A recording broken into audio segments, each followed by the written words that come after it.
Assalamualaikum warahmatullahi wabarakatuh. Sahabat BN, penegakan hukum di negara kita sampai saat ini masih harus kita katakan memprihatinkan. Kita dulu memperkirakan begitu berganti kekuasaan dari Jokowi kepada Prabowo, penegakan hukum benar-benar akan berubah wajahnya. Walaupun kita tahu Prabowo adalah pelanjut dari kepemimpinan Jokowi.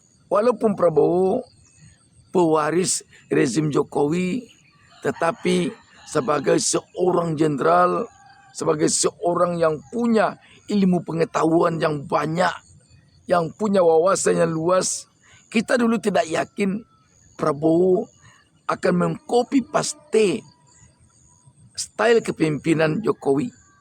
Terutama di bidang hukum, kita yakin dulu akan berubah wajah hukum kita dari wajah hukum ketika Jokowi memimpin negeri ini. Tetapi harus kita akui sahabat BN, belum banyak perubahan. Apakah karena Prabowo baru sekitar 2 bulan lebih menjadi penguasa atau pemimpin negeri ini atau bagaimana? Namun seharusnya waktu yang 2 bulan ini kesempatan bagi Prabowo untuk menampakkan kepada rakyat bahwa kepemimpinannya berbeda dengan kepemimpinan Jokowi, terutama dari sisi penegakan hukum. Kita melihat penegakan hukum di negeri ini sekarang masih setali 2 uang dengan ketika saat Jokowi memimpin. Contoh yang paling baru saja terjadi, hukuman yang diberikan kepada koruptor 300 triliun rupiah Harvey Muiz hanya 6,5 tahun, dengan tuntutan jaksa hanya 12 tahun.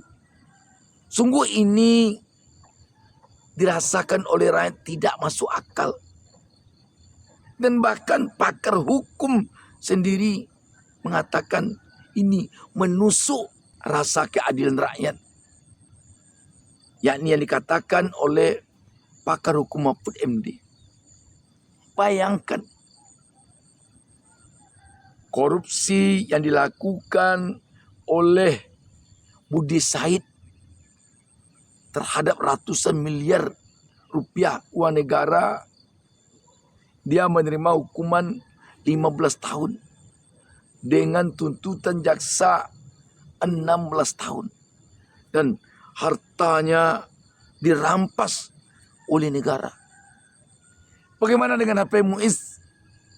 Dia korupsi uang negara 300 triliun rupiah.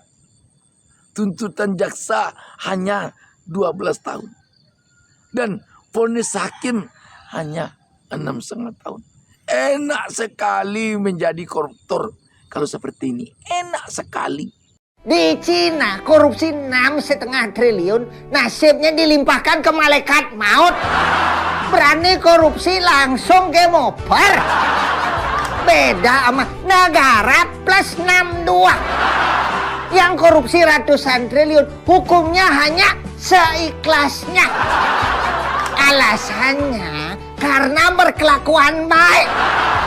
Sejak kapan orang korupsi masuk kategori berkelakuan baik?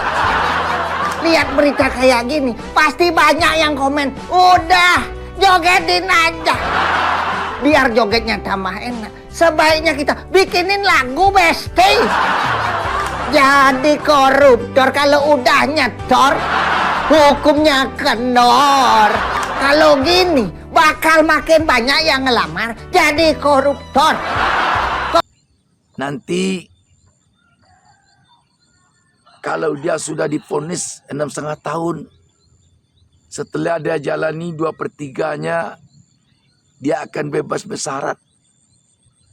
Dan selama menjalani hukuman 2/3 dari 6 tahun itu, bukan tidak mungkin dia juga akan bebas ke rumahnya, bebas mengurus bisnisnya. Bahkan mungkin saja dia bebas nonton ke Singapura, pergi ke sana kemari. Dan kamarnya di LP bisa kamar yang mewah. Kenapa kita katakan seperti ini?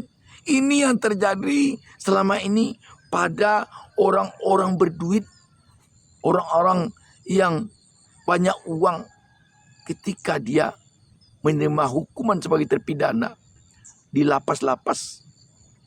Ini yang terjadi.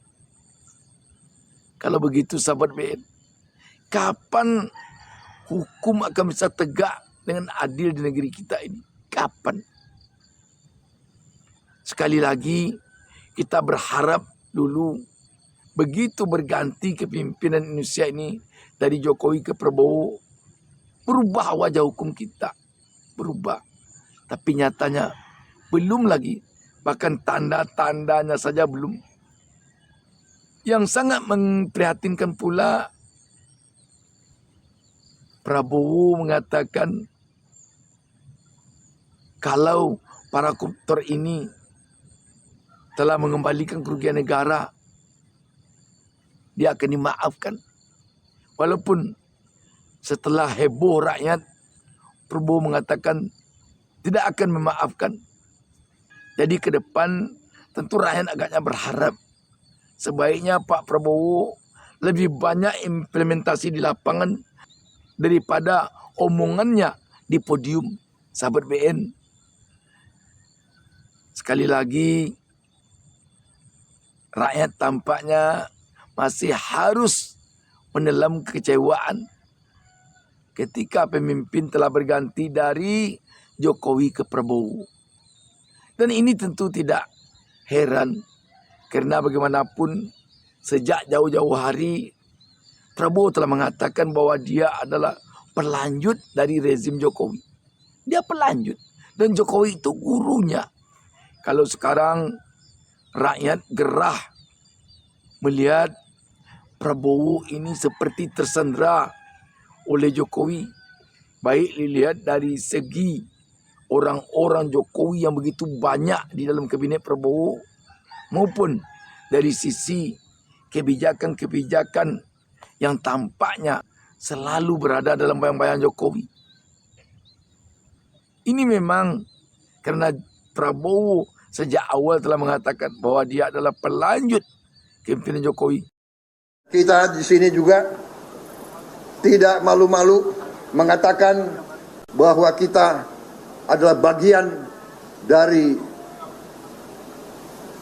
tim dari pemerintahan yang dipimpin oleh Bapak Insinyur Haji Joko Widodo.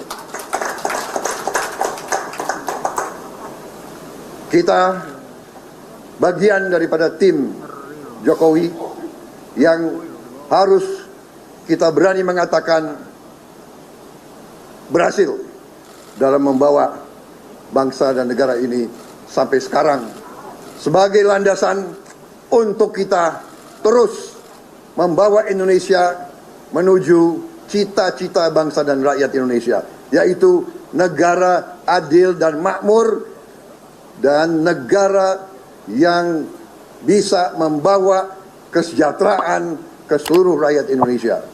Kita paham itu. Dan Jokowi itu katanya adalah gurunya. Tetapi kita yakin kalau Prabowo memimpin tetap berpegang sebagai pelanjut rezim Jokowi, sebagai murid Jokowi, rakyat nanti akan muak melihatnya. Dan bisa jadi nanti rakyat akan marah kepadanya. Mari kita saksikan ke depan sahabat BN, bagaimana style dan implementasi dari kepemimpinan Prabowo ini. Demikian sahabat BN. Wassalamualaikum warahmatullahi wabarakatuh.